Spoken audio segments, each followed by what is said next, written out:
எத்தனை பேருக்கு அந்த நன்றியுள்ள இருதயம் இல்லாதனால தான் ஆராதனை என்ன பண்ண மாட்டேங்குது, வெளிப்பட மாட்டேங்குது. சங்கீதக்காரன் பாருங்க, எங்க பார்த்தாலும் துதி துதி துதி ஆராதனை அப்படின்னு சொல்லி அவர் அதிகமாய் எழுதி வைத்திருக்கிறதை பார்க்கிறோம். ஏன்னா ஆண்டவர் துதியை தான் விரும்புகிறவராய் இருக்கிறாரு.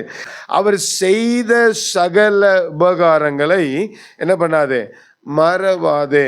இன்றைக்கு ஆண்டவர் நம்முடைய வாழ்க்கையில செய்த நன்மைகளை எந்த அளவிற்கு நாம் ஞாபகம் வைத்திருக்கிறவர்களாக, அவர்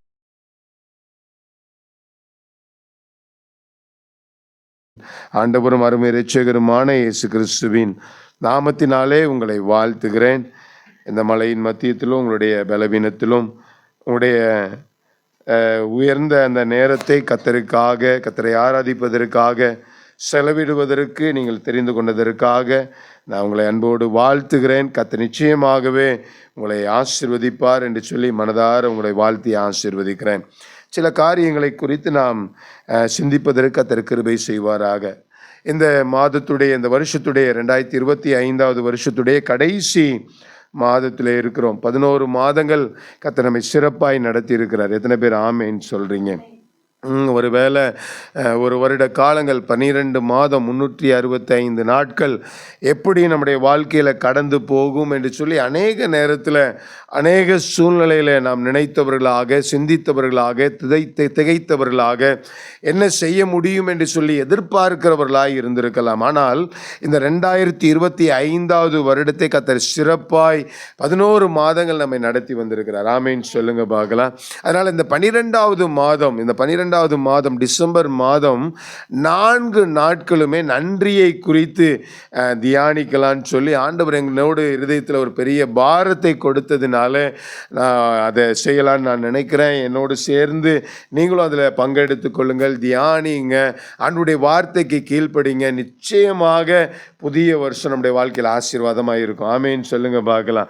ஆண்டவர் என்னோடு வேதத்தை தியானித்து கொண்டே இருக்கும் பொழுது அநேக காரியங்களை என்னோடு பேசினதும் ஞாபகப்படுத்தினது காரியங்களை சகோதரியுடைய நாவில கர்த்தர் உறுதிப்படுத்தினார். புதிய வருஷம் என்னுடைய வாழ்க்கையில் ஆசீர்வாதமாக இருக்கணும், ஒரு வித்தியாசமான ஒரு வருஷமாக இருக்கணும்னு சொல்லி சகோதரி ஜெபிச்சாங்க. எத்தனை பேர் கவனிச்சிங்கன்னு தெரில. நிச்சயமாக 2026 வருடம் யாருக்கு எப்படி இருந்தாலும் கர்த்தருக்கு பயப்படுகிற பிள்ளைகளுக்கு அது ஆசீர்வாதமாக இருக்கும். ஆமேன்னு சொல்லுங்க பார்க்கலாம். என்னோடு சேர்ந்து திருப்பிக் கொள்ளுங்கள். சங்கீதங்களின் புஸ்தகம் 103 அதிகாரம் அதன் 1-2 வசனத்தை நாம் வாசிக்க கேட்கலாம். என் ஆத்துமாவே கர்த்தரை ஸ்தோத்திரி, பரிசுத்த நாமத்தை ஸ்தோத்திரி.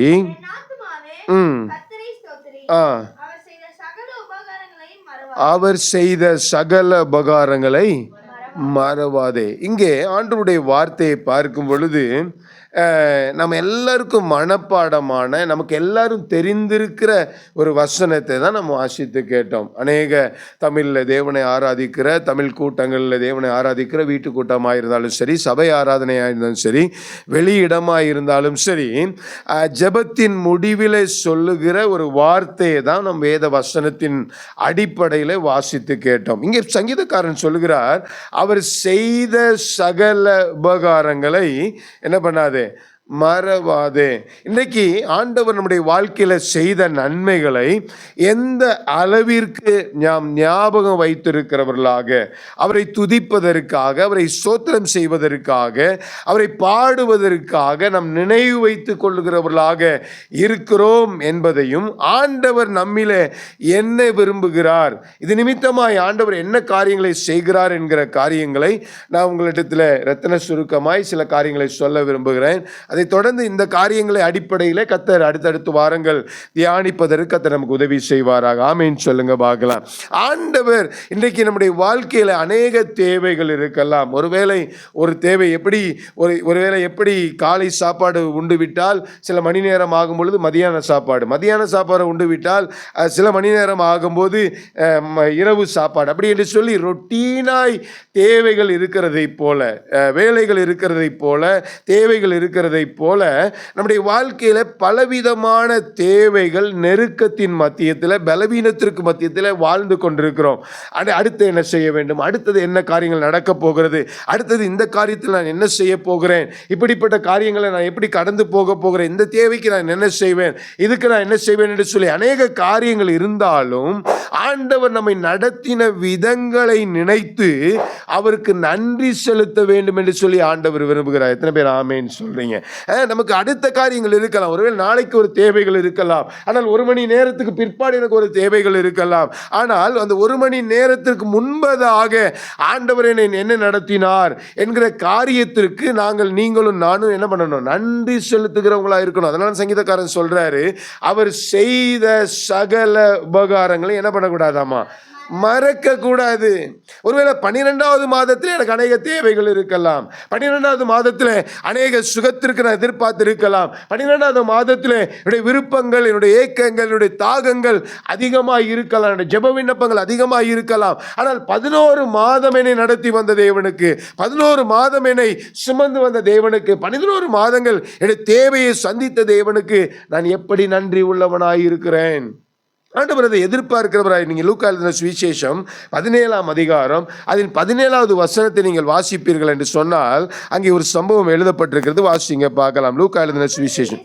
அப்பொழுது இயேசு, சுத்தமானவர்கள் 10 பேர் அல்லவா? இதில் பார்க்கும் பொழுது பரிசுத்த வேதாகமத்தில் தொடர்ந்து நீங்கள் வாசிக்கும் பொழுது, முன்பகுதியில் வாசிக்கும் பொழுது இதில் 10 குஷ்டரோகிகள் என்ன பண்ணுகிறாங்க, இயேசு கிறிஸ்துவை சந்திக்கிற ஒரு அனுபவத்தை நாம் பார்க்கிறோம். இந்த 10 குஷ்டரோகிகளையும் இயேசு என்ன பண்றாரு, சுகமாக்குகிறவராய் இருக்கிறார். அப்ப அதுல 10 பேர் சுகமாக்குறதுல ஒரு குஷ்டரோகி மாத்திரம், ஒரு சுத்தமானவன் மாத்திரம், ஒரு நன்மையை பெற்றவன், ஒருத்தருடைய ஜெப விண்ணப்பத்தை கேட்ட மனுஷன் மாத்திரம் ஆண்டவருடைய சமூகத்தில் என்ன பண்றான், நன்றி செலுத்துவதற்காக வந்திருக்கிறான். அப்ப ஆண்டவர் கேட்கிறாரு, சுத்தமானவர்கள் 10 பேர் அல்லவா? அதனுடைய அர்த்தம் என்ன?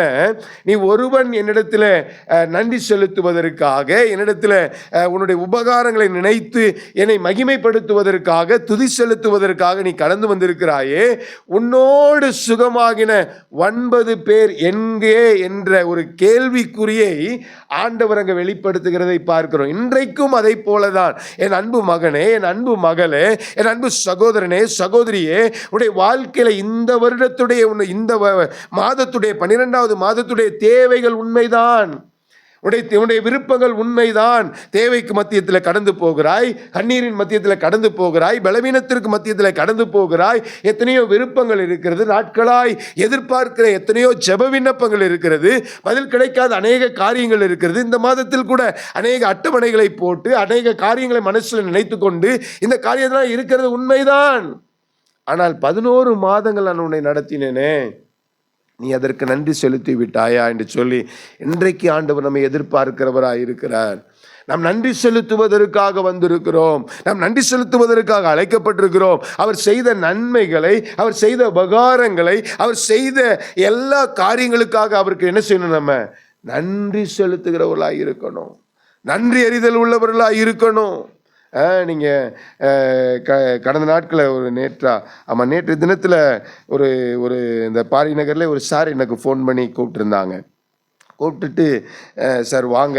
அப்போ நான் அவங்க வீட்டுக்கு போயிருந்தேன். அவங்க சொன்னாங்க, சார் வாங்கன்னு தோட்டத்துக்குள்ளே கூட்டிகிட்டு போனாங்க. தோட்டத்துக்குள்ளே கூட்டிகிட்டு போய் நம்ம கிச்சனில் பார்த்தீங்கன்னா இருக்கும் ஒரு ஒரு ஒரு மாம்பழம், ஒரு மாங்காய், ஒரு பப்பாளி பழம், ஒரு எலுமிச்சை பழம், அப்புறம் அந்த ஆரஞ்சில் அதில் கொஞ்சம் ஆரஞ்சு அப்படின்னு சொல்லி முருங்கைக்கீரைலாம் தரேன்னாங்க. என்ன ரகசியம் அப்படின்னா, அவங்களுக்கு செடி வாங்கி கொடுத்ததும் வச்சு கொடுத்ததில் சில உதவி செய்ததும் யார், நான். அப்போ அது இன்னைக்கு வளர்ந்து பெரிய மரமாகி கனி கொடுக்கிற அளவிற்கு என்ன பண்ணியிருக்குது, வளர்ந்து வந்திருக்குது. அப்போ உடனே அவங்க சொல்கிறாங்க, நீங்கள் இந்த காரியங்களை செஞ்சு கொடுத்ததுனால இதனுடைய முதல் கனியை நான் யாருக்கு கொடுக்கணும்னு நினச்சேன், நேற்றைய தினத்திலே நாங்கள் பறிக்கணும்னு நினச்சோம். ஆனால் நாங்கள் குடும்பமாக தீர்மானித்தது இல்லை, சாருக்கு என்ன பண்ணிடுவோம், முதல் காரியத்தை கொடுத்துருவோம்.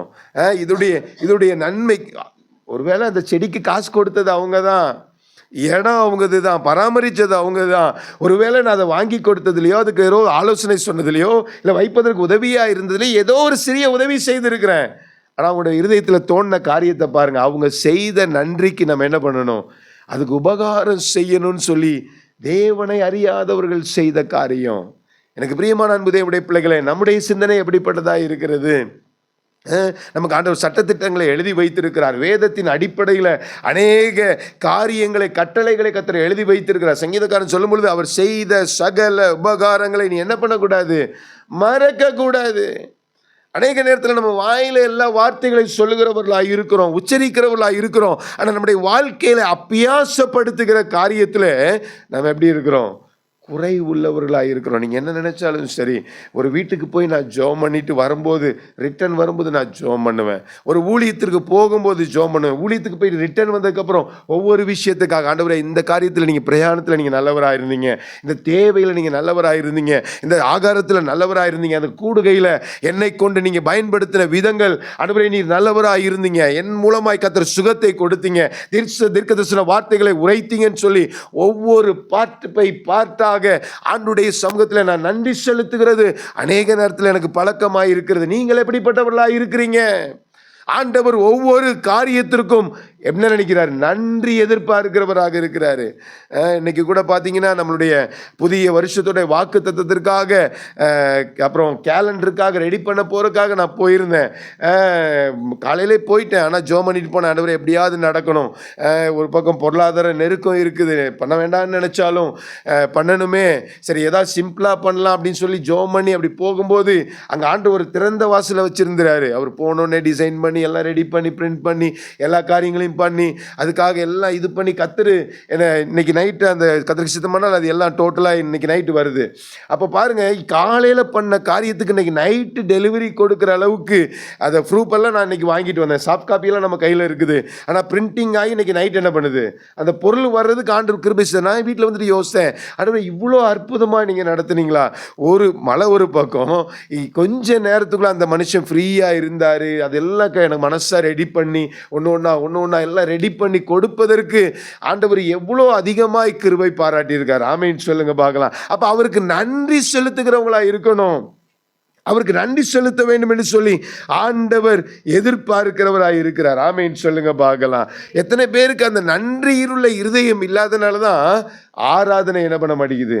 வெளிப்பட மாட்டேங்குது. சங்கீதக்காரன் பாருங்க, எங்க பார்த்தாலும் துதி துதி துதி ஆராதனை அப்படின்னு சொல்லி அவர் அதிகமாக எழுதி வைத்திருக்கிறதை பார்க்கிறோம். ஏன்னா ஆண்டவர் துதியை தான் விரும்புகிறவராக இருக்கிறாரு. யாத்திராகமத்தின் புஸ்தகம் 10ஆம் அதிகாரம் அதன் 3வது வசனத்தில் வாசிக்கும் பொழுது பார்வோன்ட்டு ஆண்டவர் சொல்றாரு. வாசிங்க பார்க்கலாம். யாத்திராகமம் ஆரோனும் இருப்பாய், என்னுடைய சமூகத்தில் ஆராதனை செய்வதற்கு என் ஜனங்களை போகவிடு. இன்னைக்கு ஏன் ஆராதனை நாம் செய்ய முடியவில்லை? ஏன் ஆராதனை செய்தால் கூட ஆண்டுடைய பிரசன்னத்தை நம்முடைய வாழ்க்கையில் அனுபவிக்க முடியவில்லை? ஆனால் ஆண்டவர் இந்த பூமியிலே நாம் ஆராதிக்கிற அந்த ஸ்தலத்திலே இறங்கி வருகிற அந்த அனுபவத்தை ஏன் பெற்றுக்கொள்ள முடியவில்லை என்று சொன்னால், நன்றி நிறைந்த இருதயத்தோடு, முழு இருதயத்தோடு அவரை துதிப்பதற்கு நாம் மறந்து போகிறவர்களாக இருக்கிறோம்.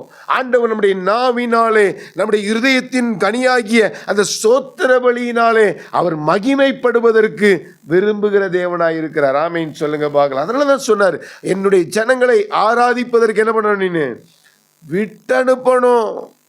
ஆராதிப்பதற்கு விட்டனுப்பாத ஒரு பார்வோனை, ஒரு எகிப்தின் சேனையை, எகிப்தின் அங்க பொருளாதாரத்தை, எகிப்தின் ஜனங்களை ஆண்டவர் வாதித்த சூழ்நிலையை பார்க்கிறோம். ஒரே பர்பஸ், அவரை ஆராதிப்பதற்காக மாத்திரம். யோசிச்சு பாருங்க, அவரை ஆராதிக்க வேண்டும் என்று சொல்லி ஜனங்களை விட்டனுக்காத பட்சத்தில், அவரை மகிமைப்படுத்த, அவருக்கு நன்றி செலுத்த ஜனங்கள் ஆயத்தப்படும் பொழுது, அதற்கு மோசே ஆயத்தப்படும் பொழுது, அதை விடுவதற்கு ஆயத்தமில்லாத பார்வோனை அன்று என்ன பண்ணாரு? அவருடைய தலைப்பிள்ளையை சங்காரித்தார். அந்த எகிப்து தேசத்தையே 10 வாதையினால் என்ன பண்ணாரு? வாதித்தாரு. அது மாத்திரமல்ல, பார்வோன் ராஜாவுடைய தலைப்பிள்ளையை சங்கரித்தார் ஆண்டவர். அது மாத்திரமல்ல, அன்று என்ன பண்ணாரு? எகிப்தின் சேனையவே கடலுக்குள்ள போட்டு என்ன பண்ணாரு? ஒரே பர்பஸ், வெற்றி நீங்கள் துதி செலுத்துறதுல இருக்கு. ஆமேன்னு சொல்லுங்க பார்க்கலாம். எனக்கு அருமையான தேவனுடைய பிள்ளைகளை, ஆண்டவர் உங்களோடு பேசி கொண்டிருக்கும் பொழுது இந்த மாதத்தில் நீங்கள் அவரை துதிப்பதற்கு, அவரை ஆராதிப்பதற்கு, அவர் உங்களுடைய வாழ்க்கையில் செய்த அந்த காரியங்களுக்கு, உபகாரங்களுக்கு நீங்கள் நன்றி செலுத்துவதற்கு இன்றைக்கு நீங்கள் தீர்மானிங்க. இந்த மாதம் முழுவதும் அவருக்கு நன்றி செலுத்தும் பொழுது புதிய வருடம், புதிய மாதம் உங்களுக்கு ஆசீர்வாதமாக இருக்கும். ஆமேன்னு சொல்லுங்க பார்க்கலாம். துதியில் அத்தனை வெற்றி இருக்கு, ஆராதனையில் அத்தனை வெற்றி இருக்கு. அநேகர் ஆராதனைக்கு நம்முடைய குடும்ப கூடுகைக்கு வரணும்னு சொல்றப்போ நான் சொல்வேன், தாமதம் இல்லாம ஆராதனையில வந்துருங்க, தாமதம் இல்லாம ஆராதனையில வந்துருங்க. காரணம் என்ன தெரியுமா? ஆராதனையில தான் வெற்றி இருக்குது. ஆமேன்னு சொல்லுங்க பார்க்கலாம். ஆராதனையில தான் விடுதலை இருக்குது. ஆராதனையில தான் ஆண்டவர் அற்புதங்களையும் அடையாளங்களையும் நடப்பிக்கிறார். ஆராதனையில் தான் தேவனே இறங்கி வந்து நம்முடைய தேவைகளை சந்திக்கிற ஒரு பகுதி என்னன்னா, அவரை உயர்த்துகிற பகுதி. ஆமேன்னு சொல்லுங்க பார்க்கலாம். ஆராதனை என்பது மிகவும் முக்கியம். ஆராதனை வீரர்களுக்கு தோல்வி என்பதே இல்லை. ஆராதித்து பாருங்க. தனிமையில இருக்கலாம், கூட்டங்கள்ல வந்தா இருக்கலாம், எந்த இடமானாலும் ஆராதிக்கிறது, துதிக்கிறது, அது ஒரு பெரிய வெற்றியை கொண்டு வரும். ஆமேன்னு சொல்லுங்க பார்க்கலாம். சங்கீதங்களின் புஸ்தகம் 84ஆம் அதிகாரம் அதன் 2வது வசனத்துல வாசிக்கும் பொழுது அங்க சங்கீதக்காரன் சொல்கிறார், என் ஆத்துமா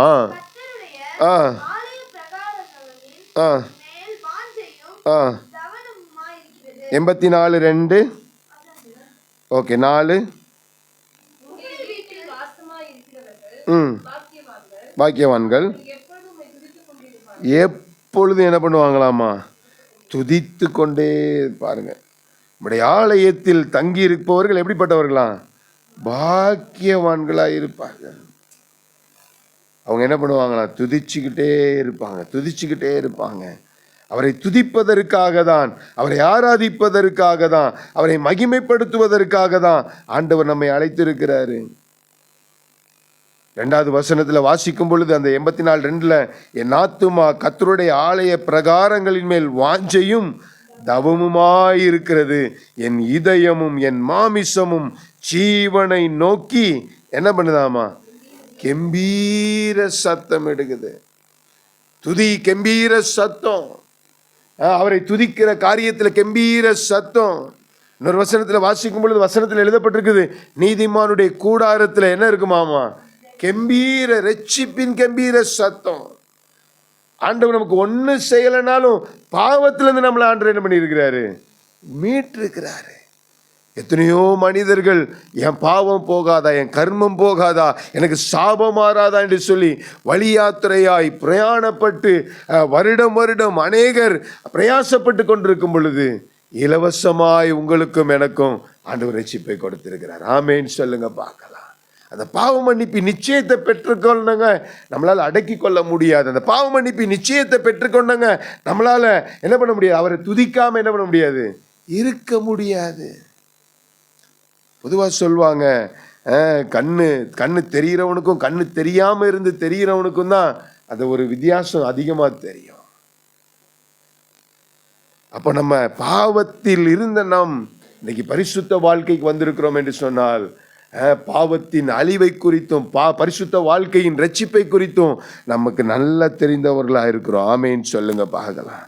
அதே போல சங்கீதக்காரன் தொடர்ந்து வாசிக்கும் பொழுது 95ஆம் சங்கீதம் அதன் 2வது வசனத்தில் வாசிக்கும் பொழுது அங்கே சங்கீதக்காரன் சொல்லுகிறார், 95 துதித்தலுடனே வந்து சங்கீதங்களால் அவரை ஆர்ப்பரித்து அவருடைய சந்நிதிக்கு வரும்போதே எப்படி வரணுமாமா? ஆமா, துதித்தலுடனே வரணுமா. பிபிசியில் அங்கேருந்து கிளம்பும் போதே எப்படி தான் வரணும்? துதிச்சுக்கிட்டே வரணும். ஆண்டவரை ஆராதிக்க போகிறேன், என் சகோதரியோட குடும்பத்தோடு இணைந்து அப்படி நாமத்தை உயர்த்த போகிறேன்னு சொல்லி பாட்டை எங்கேயே தொடங்கிடணும்? துதித்து பாடிட பாத்திரனே எங்கே தொடங்கிடணும்? ஆமாம், வீட்டிலே தொடங்கிடணும். அவரை துதிப்பது, அவரை ஆராதிப்பது அவ்வளோ மகிமைங்க. சவுதியில் நாங்கள் ரட்சிக்கப்பட்ட காலங்களில் நாங்கள் இருக்கிற ஆலயத்தில் முன்னாடி 2 லைனில் நாங்கள் இருப்போம். முன்னாடி குட்டி பிள்ளைங்க ஒரு லைன், 2வது லைனில் நாங்கள் இருப்போம். நாங்கள் இருந்தால் ஆராதனை வித்தியாசமாக இருக்கும்.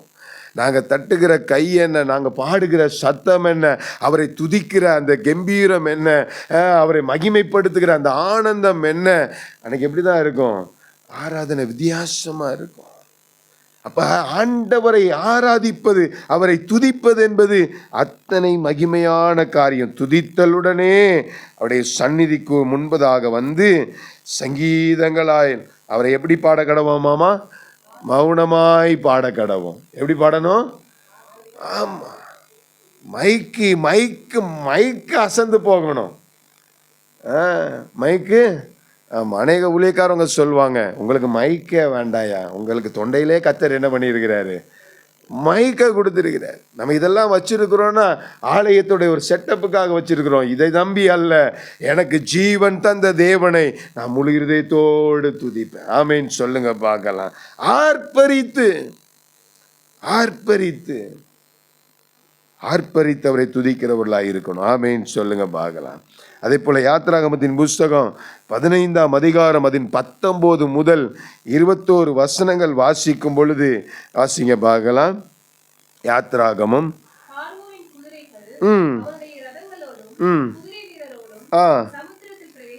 பிரவேசித்தது.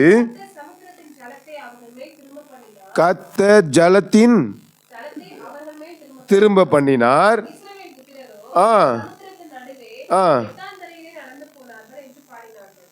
பாருங்க, செங்கடலை தாண்ட பண்ணின கர்த்தரை என்ன பண்றாங்க? பாடுறாங்க. எதிரிக்கு முன்பதாக என்னது? தண்ணீர், சமுத்திரம். ஆனா தேவனை ஆராதிக்கிற ஜனங்களுக்கு முன்பதாக, தேவனை ஆராதிப்பதற்காக அனுப்பப்படுகிற ஜனங்களுக்கு முன்பதாக, தேவனை எப்பொழுதும் மகிமைப்படுத்தி கொண்டு நன்றி செலுத்துகிற அந்த ஜனங்களுக்கு முன்பதாக என்னதாமா? வெட்டாந்தர செங்கடல் அந்த செகண்டு தான் என்ன பண்ணுது? வழி விடுது. ஆனா என்ன இல்லை? ஈரமண்ணு கூட இல்லை. என்னவா இருந்துச்சாமா? வெட்டாந்தரையா இருந்துச்சு. யோசிச்சு பாருங்க, கர்த்தர் எப்படி நடத்தியிருப்பார், எவ்வளவு அதிசயமாய் கர்த்தர் நடத்தி இருக்கிறாரு பாருங்க. ஒரு பக்கம் பார்வோனுடைய சேனை எதிர்த்த, பகைத்த எல்லாத்தையும் கர்த்தர் மூழ்கடித்து அவரை ஆராதிக்கிற, அவரை சேவிக்கிற, அவரை மகிமைப்படுத்துகிற, அவரை கம்பீர சத்தமாய் முழக்கமிடுகிற, அவரை ஆர்ப்பரித்து கொண்டாடுகிற, அவர் செய்த நன்மைகளை நன்றி பலிகளினாலே அவரை மகிமைப்படுத்துகிற ஜனங்களை வெட்டாந்தரையில் ஆண்டவர் நடத்துகிறார். அவர்கள் நடத்தி அந்த செங்கடலில் நடத்தி வந்த தேவனை அவர்கள் என்ன பண்ணாங்களாமா? துதித்தார்கள். துதித்தார்கள்.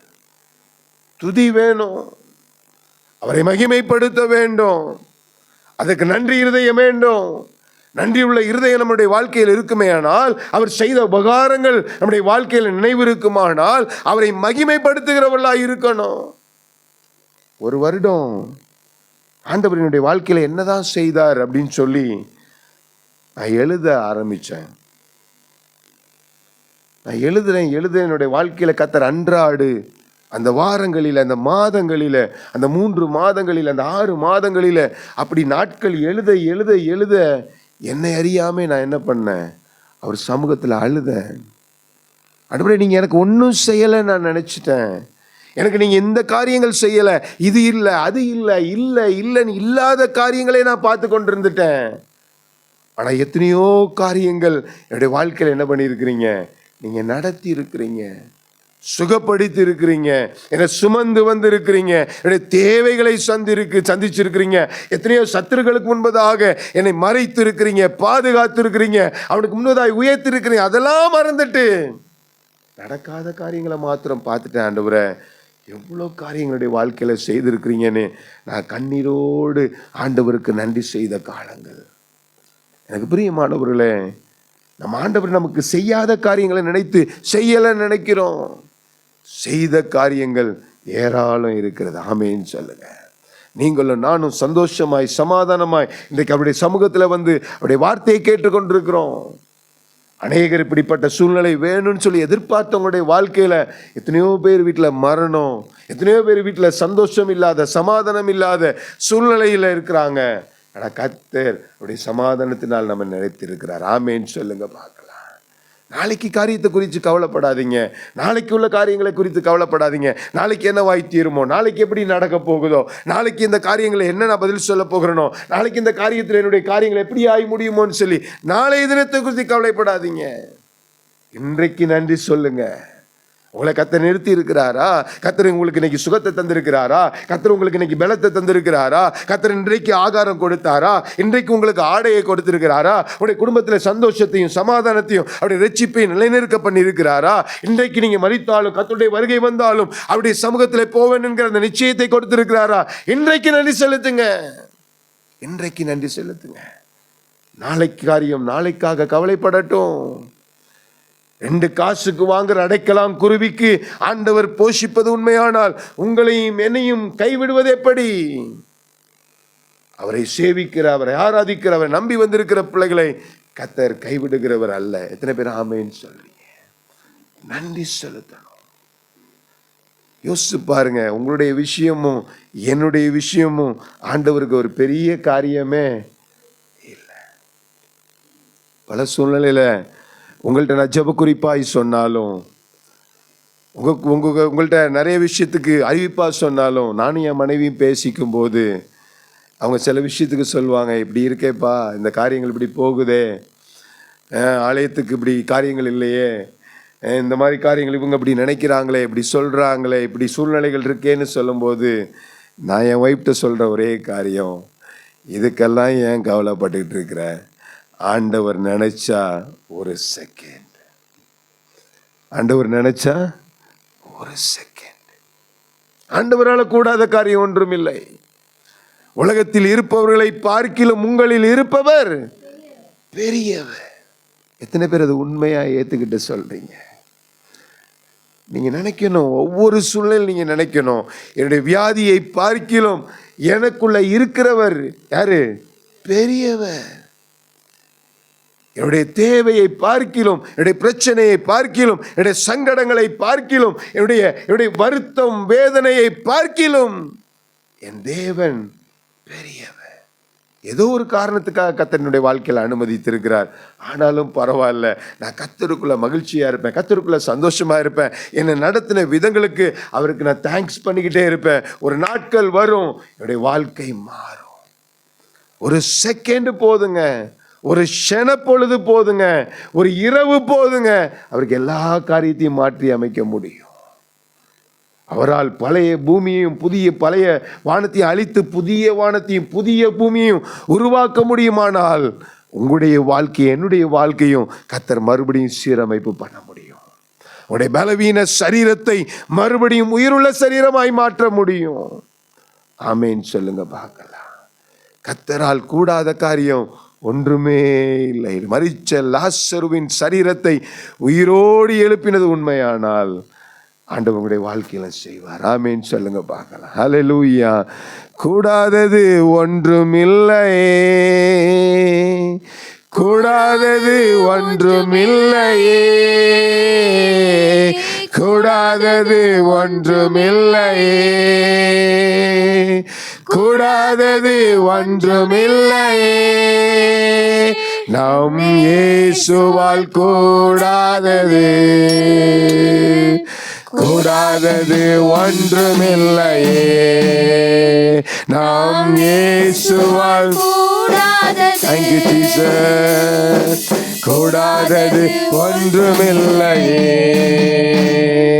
நீ விசுவாசித்தாலே தேவ மகிமை காண்பாயே, நீ விசுவாசித்தாலே தேவ மகிமை காண்பாயே, பலப்படுத்தும் கிறிஸ்துவாலே பெரிய காரியம் செய்வாயே. ஆமென். பலப்படுத்தும் கிறிஸ்துவாலே பெரிய காரியம் செய்வாயே.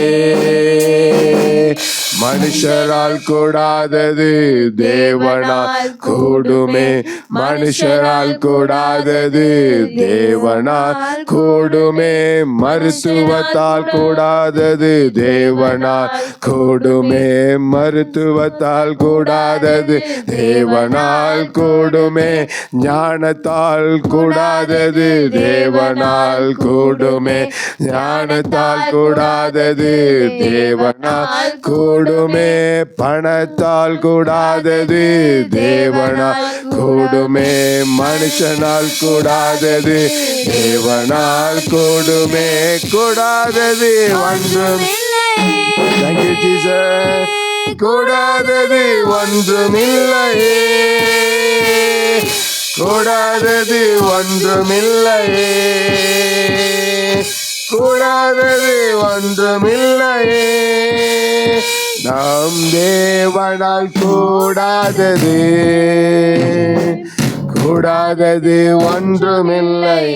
அல்லேலூயா. தேவனால் கூடாதது ஒன்றுமில்லை. ஆமென் சொல்லுங்க பார்க்கலாம். செங்கடலை தாண்ட செய்த தேவனுக்கு அவர்கள் நன்றி செலுத்துறாங்க. அதே போல 136 சங்கீதம் 13 முதல் 15 வசனம் வரைக்கும் நாம் வாசித்து பார்த்தோம் என்று சொன்னால், செங்கடலை கடந்த ஜனங்கள் மறுபடியும் என்ன பண்ணல? கஷ்டம் வராம இல்லை, பாரம் வராம இல்லை, பிரச்சனை வராம இல்லை. அடுத்து என்ன வந்து நிக்குது? யோர்தான் வந்து நிக்குது. வாசிங்க பார்க்கலாம். சங்கீதம் 136 13 முதல் 15.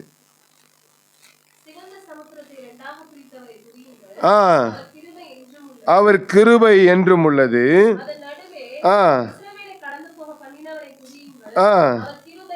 என்றும் உள்ளது.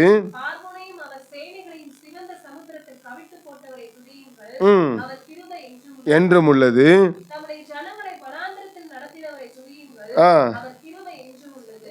அப்படி ஆண்டவர் ஒவ்வொரு காரியங்களும் நடத்தி கொண்டிருக்கிறதை பார்க்கிறோம். ஆமென் சொல்லுங்க பார்க்கலாம். ஒரு பிரச்சனை போனா ஒரு பிரச்சனை, ஒரு பிரச்சனை போனா ஒரு பிரச்சனை, ஒரு தேவை வந்தா ஒரு தேவை, அடுத்து மாறி மாறி வந்தாலும் ஆண்டவர் நடத்தின விதங்களுக்கு நன்றி செலுத்த முன்பதாயிருக்கிற மதில்களை, முன்பதாயிருக்கிற பாடுகளை, முன்பதாயிருக்கிற பிரச்சனைகளை எல்லாவற்றையும் ஆண்டவர் கடந்து போக கிருபை பாராட்டுவார். ஆமென் சொல்லுங்க பார்க்கலாம். அல்லேலூயா.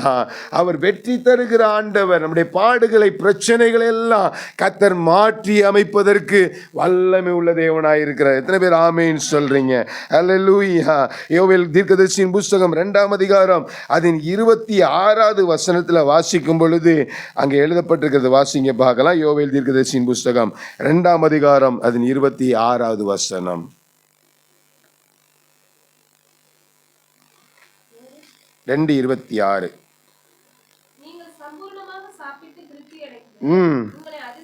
அதிசயமாய் நடத்தி வந்த உன் தேவனாகிய கர்த்தருடைய நாமத்தை துதிப்பீர்கள்.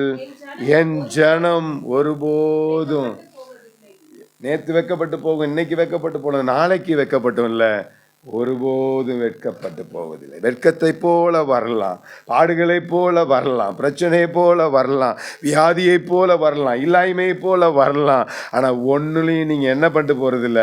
வெட்கப்பட்டு போகிறதில்லை. ஏன்னா நீங்களும் நானும் சேவிக்கிற ஆண்டவர் அவர் வெட்கப்பட்டு போகாத ஆண்டவர். ஆமென் சொல்லுங்க பார்க்கலாம். சத்துரு அவரை வெட்கப்பட்ட பண்ணிடலாம். எப்படியாவது ஒரு மரணத்தில் என்ன பண்ணிடலாம்? இதில் கல்லறை போட்டு அடைச்சிடலான்னு சொல்லி நினச்சான். அவரை வெட்கப்படுத்தவே முடியலை. இன்னைக்கும் அவர் வெட்கத்திற்கு அவர் இரட்டத்தனையான பலன் தருகிற ஆண்டவர். ஆமென் சொல்லுங்க பார்க்கலாம். நீங்கள் சம்பூர்ணமாய் சாப்பிட்டு திருப்தி அடைந்து உங்களை அதிசயமாய் நடத்தி வந்த தேவனாகிய கர்த்தருடைய நாமத்தை துதிப்பீர்கள். உங்களை அதிசயமாய் நடத்தி வந்த தேவனை நீங்க என்ன பண்ணணும்? துதிக்கிறவங்களா இருக்கணும். நம்மளை அதிசயமா நடத்தி இருக்கிறார். நீங்க மற்றவங்கள போய் பாருங்க, உலகத்துல போய் பாருங்க, ஹாஸ்பிட்டல்ல போய் பாருங்க, பலவீனத்துல இருக்கிறவங்க, பிரச்சனையில இருக்கிறவங்க, பாடுல இருக்கிறவங்க, பிரிவினையில இருக்கிறவங்கள போய் கேட்டு பாருங்க. அப்பதான் தெரியும் கர்த்தர் நம்மளை எவ்வளவு அற்புதமா என்ன பண்ணியிருக்கிறாரு, நடத்தி இருக்கிறார். ஆமென் சொல்லுங்க பார்க்கலாம். நம்மளை விட பிரச்சனைகளுக்கு எவ்வளோ பேர் இருக்கிறாங்க. நமக்கு ஆண்டவர் சமாதானத்தையும் சந்தோஷத்தையும் கொடுத்து ஆண்டவருடைய வாழ்க்கையில் ஒரு நன்மை செய்வார் என்கிற விசுவாசத்தையும் கர்த்தர் கொடுத்திருக்கிறார். ஆமென் சொல்லுங்க பார்க்கலாம். பாருங்க, எப்போ வெட்கப்பட்டு போவதில்லை, அதில் லாஸ்ட்ல தான் போட்டிருக்கு, என் ஜனங்கள் ஒருபோது என்ன பண்றது இல்லையா, வெட்கப்பட்டு போகலாம். ஆனால் அதுக்கு முன்னாடி ஜனங்கள் என்ன பண்ணணும்? உங்கள் தேவனாகிய கர்த்தருடைய நாமத்தை, அதாவது நீங்கள் சம்பூர்ணமாய் சாப்பிட்டு திருப்தி அடைந்து உங்களை அதிசயமாய் நடத்தி வந்த உங்கள் தேவனாகிய கர்த்தருடைய நாமத்தை முதல்ல துதிக்கணும். துதிக்கிற ஜனங்கள் என்ன பண்ண மாட்டாங்க? வெட்கப்பட்டு போக மாட்டாங்க. நீங்கள் 34ஆம் சங்கீதம் 4ஆம் அதிகாரத்தில் பார்ப்பீங்கன்னா அதில் போட்டிருக்கோம், அவர் உங்களுக்கு பயந்தவர்களுக்கு சூழ பாளையம் இறங்கி. அதை வாசிங்க பார்க்கலாம், அந்த வசனம் 34:4 வாசிங்க. நான் கர்த்தரை தேடினேன், அவர் எனக்கு செவி கொடுத்து நீங்களாக்கி விட்டார். தொடர்ந்து வாசி. அவர்கள் அவரை நோக்கி பார்த்து பிரகாசம் அடைந்தார்கள், அவர்கள் முகங்கள் என்ன பண்ணல. அந்த சங்கீதம் முதல்ல தொடங்கும் போதே சொல்லுது, கர்த்தரை நான் எக்காலத்தில் என்ன பண்ணுவேனா? ஸ்தோத்தரிப்பேன். ஸ்தோத்தரிக்கிறனுடைய முகத்தை ஒருத்தனாலையும் கறி பூச முடியாது. பக்கத்தில் கையை பிடிச்சி சொல்லுங்க, நீங்கள் கர்த்தரை துதிக்கிறவங்களா இருந்தால் உங்களை பல பேர் பல சூழ்நிலையில் கறி பூச நினைப்பான். ஆனால் கர்த்தர் அவன் கறியை வச்சு அவன் மூஞ்சிலே பூசுவார். உங்களுக்கு வெட்கத்தை அல்ல இரட்டத்தனையான பலனை தருவார்னு சொல்லுங்க. ஆமேன், அல்லேலூயா. எந்த அளவுக்கு நீங்கள் காத்திருக்கிறீங்களோ, எந்த அளவுக்கு நீங்கள் பொறுமையாக இருக்கிறீங்களோ, எந்த அளவுக்கு அவரை துதித்து துதித்து அவரை மகிமைப்படுத்தி நீங்கள் தாமதமாக பெற்றுக்கிறீங்களோ, அந்த அளவுக்கு உங்களுக்கு பெரிய அற்புதங்களை கர்த்தர் செய்வார். ஆமீன் சொல்லுங்க பார்க்கலாம். அல்லேலூயா. அடுத்தது சங்கீதக்காரன், அடுத்து ஏசாயா தீர்க்கதரிசியின் புஸ்தகம் 43ஆம் அதிகாரம் 21வது வசனத்தை வாசிக்கும் பொழுது அங்கே தீர்க்கதரிசி சொல்றாரு, வாசிங்க பார்க்கலாம். இந்த ஜனத்தை எனக்கென்று ஏற்படுத்தினேன். எதுக்கு நம்மளை ஏற்படுத்தினாராமா? ஆமா, நன்மையை மட்டும் எதிர்பார்க்கிறதுக்கு இல்லை. எதுக்காக? அவரை துதிப்பதற்காகவே படைக்கப்பட்ட நீங்களும் நானும். ஆமேன்னு சொல்லுங்க பார்க்கலாம். அவனை ஆண்டவர் படைச்சார் ஒருத்தனை துதிக்கிறதுக்காக. அவன் அவரை ஏமாற்றும் போது, அவரை பெருமைப்பட்டு தள்ளப்படும் பொழுது, அடுத்தது நம்மளை யாரை? நம்மளை தான் நம்பி இருக்கிறார். என்ன பண்ணுறது? துதிப்பதற்காக, அவரை ஆராதிப்பதற்காக, அவரை மகிமைப்படுத்துவதற்காக, அவருக்கு நன்றி பலிகளை செலுத்துவதற்காக தான் ஆண்டு நம்மை படைத்திருக்கிறார். அது மாத்திரமல்ல, சங்கீதக்காரன் 150ஆம் சங்கீதம் 6வது வசனத்தில் வாசிக்கும் பொழுது அங்கே சங்கீதக்காரன் சொல்றாரு, வாசிங்க பார்க்கலாம். 150:6. யார் துதிக்கணும்? சுவாசமுள்ள யாவரும் என்ன பண்ணணுமா? கர்த்தரை துதிக்கணும். சுவாசமுள்ள யாவரும் பாருங்க, கையை எடுத்து மூக்குக்கு பக்கத்தில் வச்சு பாருங்க, புசு புசுன்னு சத்தம் கேட்குதான்னு பாருங்க. கேஎம்சியில் போய் புசு புசுன்னு சத்தம் கேட்கணும்னா 12 லட்ச ரூபா கேட்பாங்க. ஆனால் உங்களுக்கும் எனக்கும் ஃப்ரீயாகவே என்ன பண்ணியிருக்கிறாரு? சுவாசத்தை கொடுத்துருக்கிறாரு. ஹாஸ்பிட்டலில் போய் இந்த கொரோனா காலங்களில் பார்த்தீங்க அப்படின்னு சொன்னால் அப்போ தான் எல்லாருக்கும் காத்தோட அருமை என்ன பண்ணுச்சு. தன்னுடைய சொந்த வாகனத்தில் ஓடி போய் ஹாஸ்பிட்டலில் பெட்டு இல்லாமல், இந்த ஹாஸ்பிட்டலில் பெட் இல்லை, அந்த ஹாஸ்பிட்டலில் பெட் இல்லை, சரி ரோட்லேயே நிறுத்தி, சொந்த வாகனத்தில் ஆம்புலன்ஸில் ரோட்டில் நிறுத்தி சிலிண்டராக சுவாசித்த காலங்கள். ஆனால் ஆண்டவர் உங்களுக்கு எனக்கு என்ன பண்ணியிருக்காரு? ஜீவ சுவாசத்தை தந்திருக்கிறாரு. அந்த சுவாசம் இருந்துச்சுன்னா நம்ம என்ன பண்ணணும்? கர்த்தரை துதிக்கிறவங்களா இருக்கணும். மரித்தவர்களும் மரணத்தில் இறங்கினவர்களும் கர்த்தரை துதிக்க மாட்டாங்க. ஆனால் நம்ம என்ன பண்ணணும்? கர்த்தரை சுவாசமுள்ள யாவும் நம்ம என்ன பண்ணணும்?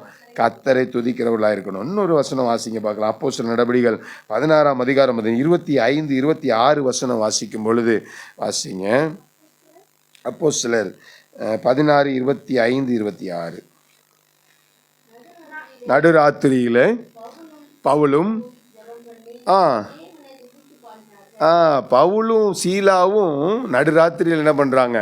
ஜெபம் பண்ணி கர்த்தரை என்ன பண்றாங்க? எங்க இருக்கிறாங்க? ஜெயில் அறையில் இருக்கிறாங்க. கைகளும் கால்களும் என்ன பண்ணியிருக்குது?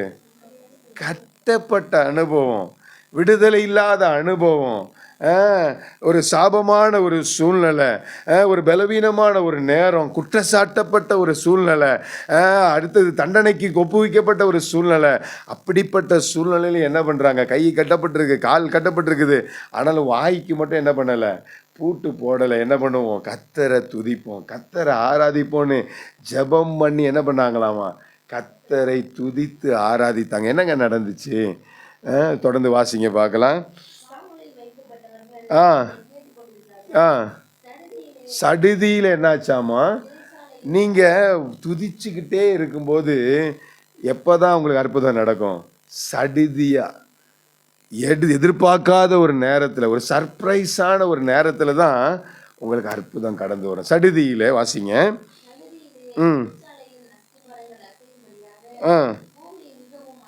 அதிர்ந்தது.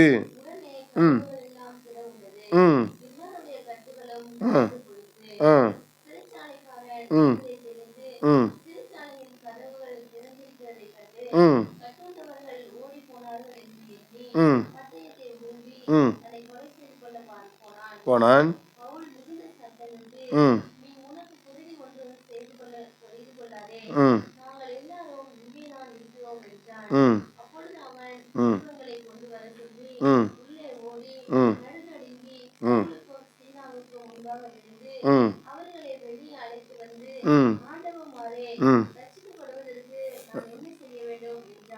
வீட்டில் போய் இந்த காரியத்தை தியானிங்க. வெரி பியூட்டிஃபுல் பாகம். அவங்களுடைய சூழ்நிலை கட்டப்பட்ட சூழ்நிலை. இந்த அடைத்து வைத்தவன் என்னெல்லாம் பேசியிருப்பான், எவ்வளோ தூஷணமான வார்த்தைகள் பேசியிருப்பான், எவ்வளோ சீப்பாக பேச முடியுமோ அவ்வளோ பேசியிருப்பான். ஒரு பக்கம் அவர்களுக்கு மேலே உள்ள அந்த கம்ப்ளைண்ட்டு, இன்னொரு பக்கம் கட்டப்பட்ட அனுபவம், இன்னொரு பக்கம் சிறைச்சாலையுடைய அதிகாரிகளுடைய நெருக்கம். ஆனால் இதுக்கு மத்தியத்தில் என்ன பண்ணுறாங்க? பாடுறாங்க, அவரை துதிக்கிறாங்க, அவர் மகிமைப்படுத்துகிறாங்க. முதல்ல என்ன பண்ணுச்சு? அஸ்திபாரம் அசையாதுன்னு சொன்ன அஸ்திபாரம் என்ன பண்ணிருச்சு? அசைஞ்சிருச்சு. ரெண்டாவது என்ன பண்ணிச்சு? கட்டப்பட்டிருந்த சங்கலை என்ன பண்ணிருச்சு? உடஞ்சிருச்சு. மூணாவது சிறைச்சாலை கதவும் திறந்துருச்சு. நாலாவது இவனை தூஷணமாக பேசினவன், உன்னை இப்படி பண்ணிடுவேன் அப்படி பண்ணிடுவேன் அடைச்சி வச்சவன் தன்னைத்தானே மாய்த்து கொள்ளக்கூடிய ஒரு அனுபவத்துக்குள்ள வந்தான். ஐந்தாவது அவன் இவங்கள்ட்டே சரண்டர் ஆகி நான் என்னையா செய்யணும். இதுவரைக்கும் அவன் செய்து கொண்டிருந்தவன் ஆண்டவருடைய பிரவர்த்தி வெளிப்படும் பொழுது, ஆண்டவருடைய விடுதலை வெளிப்படும் பொழுது எதிர்த்து நின்றவனே நமக்கு முன்னாடி என்ன ஆயிடுச்சு? சாஷ்டாங்கமாக விழுந்து நீ சொல்லு, இப்போ நான் என்ன பண்ணுறேன். நிறைய நேரத்தில் பிரச்சனையை நம்ம நவுத்த பார்க்குறோம், அஸ்திபாரம் நவுற மாட்டேங்குது. அநேக நேரத்தில் பிரச்சனையை சங்கிலியை நம்ம உடைக்க நினைக்கிறோம், உடைய மாட்டேங்குது. அநேக நேரத்தில் எதிரியை நம்ம அழிச்சணும்னு நினைக்கிறோம், அவன் இது பண்ண மாட்டான். சில நேரத்தில் எதிர்த்து நிற்கிறவங்க பகைக்கிறவங்கள நம்மளை சரண்டர் பண்ண வைக்கணும்னு நினைக்கிறோம், நம்மளால் முடியல. நம்ம ஒன்றே ஒன்று தான் செய்யணும், அவரை துதிச்சோன்னா எல்லாம் நடக்கும். எத்தனை பேர் நம்புறீங்க? அப்படி எல்லாரும் தெய்வ சமூகத்தில் எழுந்து நின்று, ஆண்டவரே என்னுடைய வாழ்க்கையில் நன்மையை பெறுவதற்கு நீ ரகசியங்களை கற்றுக் கொடுத்ததற்காக ஸ்தோத்திரம். இத்தனை நாள் நான் சொந்த முயற்சியில் பல காரியங்கள் செஞ்சு பார்த்துட்டேன், நான் நடக்கல ஆண்டவரே. இப்போ நான் உங்களை துதிக்கிறேன், நீங்கள் செய்த நன்மைகளை நான் நமக்கு மகிமைப்படுத்துகிறேன். நன்றி செலுத்தும் பொழுது, உண்மை மகிமைப்படுத்தும் பொழுது, உண்மை துதிக்கும் பொழுது இப்படி பிரசன்னம் வந்த அஸ்திபாரமானாலும் சரி, சங்கிலியாக இருந்தாலும் சரி, ஆண்டவரே என்னை அடைத்து வைத்திருக்கிறவனாக இருந்தாலும் சரி, கதவுகளாக இருந்தாலும் சரி, ஆட்டோமேட்டிக்காய் நவுருன்னு சொல்லி நான் கர்த்தாவே வேதத்தின் அடிப்படையில் கற்றுக்கொண்டேன். எனக்கு நீங்கள் கிருபை தாங்க ஆண்டவரே. ஒரு விஷயம் எல்லாரும் வாய்களை திறந்து துதிங்க பார்க்கலாம். அல்லேலூயா, துதி துதி துதி, அல்லேலூயா, தேங்க்யூ ஜீசஸ். துதித்தா ஒரு மனுஷனுக்கு வெற்றி வரும். துதித்தா அவனை அடக்கி கொள்ளாமல் அவன் மகிமைப்படுத்தும் பொழுது தேவனுடைய பிரசன்னம் வெளிப்படும். தேவனுடைய பிரசன்னம் வெளிப்படும் பொழுது மற்ற காரியங்கள் நம்மை விட்டு விலகி ஆட்டோமேட்டிக்காக போகும். தேவனுடைய அற்புதம் நடக்கும். எல்லாரும் துதிங்க. அல்லேலூயா, அல்லேலூயா. டேவிட் பாடினான் சவுலுக்கு விடுதலை. டேவிட் பாடினான் சவுலுக்கு விடுதலை. கலக்கம் நீங்கினது, ஆறுதல் வந்தது. கலக்கம் நீங்கினது, ஆறுதல் வந்தது. துதித்து பாடி மதிலை இடிப்போம், மகிழ்ந்து பாடி எரிகோ பிடிப்போம். துதித்து பாடி மதிலை இடிப்போம், மகிழ்ந்து பாடி எரிகோ பிடிப்போம். துதி எடுத்தா சாத்தான் ஓடுவார், முறுமுறுத்தா திரும்பி வருவார். கைகளை தட்டி துதி எடுத்தா சாத்தான் ஓடுவா, முறுமுறுத்தா திரும்பி வருவா. துதிக்கும் தாவீதுக்கும் கொஞ்சமும் பயமில்ல, துதிக்கும் தாவீதுக்கும் கொஞ்சமும் பயமில்ல. விசுவாச வார்த்தையா கோலியாத்தை முறியடித்தான், விசுவாச வார்த்தையா கோலியாத்தை முறியடிப்போம். துதித்து பாடி மதிலை இடிப்போம், மகிழ்ந்து பாடி எரிகோ பிடிப்போம். துதித்து மகிழ்ந்து பாடி எரிகோ பிடிப்போம். துதி எடுத்தால் சாத்தான் ஓடுவா, முறுமுறுத்தா திரும்பி வருவா. துதி எடுத்தால் சாத்தான் ஓடுவா, முறுமுறுத்தா திரும்பி வருவா. அப்படியே வலது கரத்தை இருதயத்தில் வைத்து அடுடைய வாழ்க்கையில இருக்கிற பிரச்சனைகளை, போராட்டங்களை நான் மேற்கொண்டு ஜெயம் எடுப்பதற்கு போராடி கொண்டு இல்லாமல் நீங்க செய்த நன்மைகளுக்கு துதி செலுத்த எனக்கு உதவி செய்யுங்கப்பா. வாய்களை திறந்து சொல்லுங்க பார்க்கலாம். என்னுடைய வாழ்க்கையில் இருக்கிற பிரச்சனைகளை, பாடுகளை, போராட்டங்களை நானே சுயமாய் போராடி ஜெயிப்பதற்கு நான் முயற்சி செய்யாமல் நீங்க என்னை நடத்தின விதங்களுக்கு, நீங்க என்னை கர்த்தாவே சுமந்து வந்த விதங்களுக்கு நான் நன்றி செலுத்துவதற்கு எனக்கு கிருபை தாங்கன்னு கேளுங்க. கிருபையும் இரக்கம் நிறைந்த எங்கள் அன்பின் ஆண்டவரே, ஆசீர்வதிக்கப்பட்டதான இந்த மாலை வேளைக்காக நாங்கள் நன்றி செலுத்துகிறோம். தகப்பனே, நீங்க செய்த நன்மைகளை நினைத்து நாங்கள் துதிக்கிறவர்களாய் கர்த்தர் இருக்க நீங்க கிருபை பாராட்டுங்க. பவுலுடைய சீலாவுடைய வாழ்க்கையில செய்த ஆண்டவர் அன்றைக்கு நேற்றும் இன்றும் என்றும் மாறாத எங்கள் அன்பு தகப்பன். எங்களுடைய பலவீனத்திற்கு மத்தியத்தில், சோர்வுக்கு மத்தியத்தில், தேவைக்கு மத்தியத்தில், அடைக்கப்பட்ட அனுபவத்தில், குற்றச்சாட்டப்பட்ட நேரத்தில் எங்களுக்கு விரோதமாய் கடிதங்கள் கையெழுத்திடப்பட்டிருந்தாலும் நாங்கள் உம்மை துதிப்போம் ஆண்டவரே. நீ செய்த நன்மைகளை, நீ செய்த உபகாரங்களை நினைத்து நாங்கள் உமக்கு மகிமை செலுத்துவோம். அப்போ ஆட்டோமேட்டிக்காக எங்களுடைய வாழ்க்கையில் அற்புதம் நடக்கும். அஸ்திபாரம் அசையும். ஆமேன்னு சொல்லுங்க. அஸ்திபாரம் அசையும், சங்கிலிகள் தானாய் உடையும், சிறைச்சாலை கதவுகள் ஆட்டோமேட்டிக்காய் திறக்கும். தகப்பனே, எங்களுக்கு முன்பதாய் நிற்கிற அதிகாரிகள் எங்களுக்கு முன்பதாய் மண்டியிட பண்ணுவீர் ஆண்டவரே. முடியாது என்கிற சூழ்நிலையை கர்த்தர் நீர் முடிய பண்ணுகிறவ. ஏனென்று சொன்னால் உலகத்தில் இருப்பவரை பார்க்கிலும் எங்களில் இருப்பவர் பெரியவர். நீர் பெரிய காரியங்களை செய்வீர். சம்பூர்ணமாய் சாப்பிட்டு உங்களை அதிசயமாய் நடத்தி வந்த தேவனை நீங்கள் துதிப்பீர்கள். என் ஜனங்கள் ஒருபோதும் வெட்கப்பட்டு போவதில்லை. என்னுடைய வெட்கங்கள் எல்லாம் கர்த்தர் ஆனந்த களிப்பாய் மாட்டப் போற காய் ஸ்தோத்திரம். அந்த ஒவ்வொருவரையும் கர்த்தர் ஆசீர்வதிங்க. குடும்பத்தின் நபர்கள், தனிப்பட்ட நபர்கள் எல்லாரையும் கர்த்தர் நீர் பேராக தொட்டு நீர் ஆசீர்வதிப்பீராக. வாழ்க்கையில் இருக்கிற எல்லா பிரச்சனைகள், பாடுகள் துதியினாலே விலகுவதாக. கர்த்தர் அற்புதமான காரியங்களை செய்து சாட்சிகளாய் நிறுத்துங்க. நாமத்தை மகிமைப்படுத்துகிறோம். திரும்பி போகிற இடங்களில் நம்முடைய பிரசன்னம் இருக்கட்டும். சுகபத்திரமாய் கடந்து போய் நாமத்தை மகிமைப்படுத்த நமக்கு சாட்சியாய் வாழ கர்த்தர் கிருபை பாராட்டும். கிருபை கர்த்தர் அர்ப்பணிக்கிறோம், தாழ்த்துக்கிறோம். ஜெபத்தை கேட்டக்காக ஸ்தோத்திரம். துதி, கன, மகிமை எல்லாமே செலுத்துகிறோம். இயேசுவின் நாமத்தில் ஜெபிக்கிறோம் ஜீவனுள்ள பிதாவே. எல்லாரும் சேர்ந்து சொல்லலாம். என் ஆத்துமாவே கர்த்தரை ஸ்தோத்திரி, என் முழு உள்ளமே கர்த்தருடைய பரிசுத்த நாமத்தை ஸ்தோத்திரி. என் ஆத்துமாவே கர்த்தரை ஸ்தோத்திரி, கர்த்தர் செய்த சகல உபகாரங்களையும் மறவாதே. ஆமேன், ஆமேன், ஆமேன். எல்லாரும் கண்களை மூடி கைகளை கூப்பி தலை வணங்கி இருக்கும் பொழுது நம்முடைய ஆண்டவராகி இருக்கிற இயேசு கிறிஸ்துவின் கிருபையும், பிதாவாகிய தேவனுடைய அன்பும், பரிசுத்த ஆவியானுடைய அந்யோன்ய ஐக்கியமும், சமாதானமும், பாதுகாவலும், விடுதலையும், ஆசீர்வாதமும் வந்திருக்கிற ஒவ்வொரு பிள்ளைகளோடும், வர தடைப்பட்ட பிள்ளைகளோடும், உலகத்தில் இருக்கிற பரிசுத்தவான்களோடும் இன்றும் என்றும் கர்த்தரின் வரிய பரிந்தும் இருப்பதாக. ஆமென். ஜெயம் கொடுத்த தேவனுக்கு ஒரு 3 சத்தமாய் சொல்லலாமா? அல்லேலூயா, அல்லேலூயா, அல்லேலூயா. பக்கத்தில் கையை பிடிச்சி பிரச்சனையோடு போராடிட்டு இருக்காம கர்த்தர் செய்த நன்மைகளை நினைத்து துதிங்க. ஆண்டவர் உங்களுடைய வாழ்க்கையில் அற்புதம் செய்வார்.